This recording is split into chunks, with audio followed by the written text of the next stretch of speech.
Povodom 700.000 pratilaca na TikToku odlučio sam da skočim iz aviona. Nemojte se za najveći skok, hvala na podršci. Tičem utiske da li ću da preživim.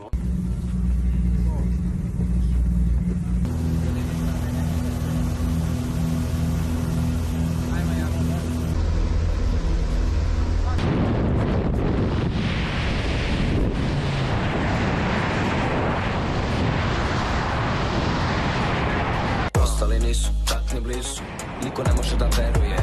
Ja sam kao Kanu Disu, ne može me sebe čak ni Eminem. Niko ne razume LOL, samo kidam braće, znači bože evo me. 18 kao fenomen, ja sam koran, alo te su glave jelave.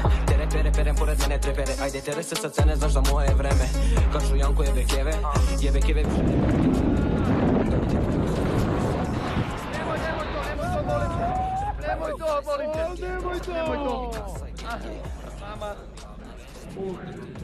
Nemoj da me diraš. Nemoj da me diraš, nemoj da me puštaš. Okej.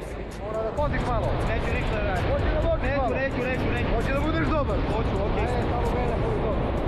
Ajde malo slušam, nemoj da me mogu ovaj djela bude. Dobro je. Gledaj. Ja mislim da mi srce ne radi više.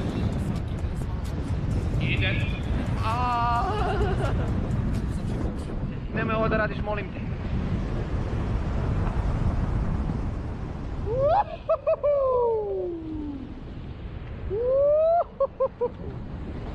Ište gore, majstore! Znači bož, ove kroz svoje prosud.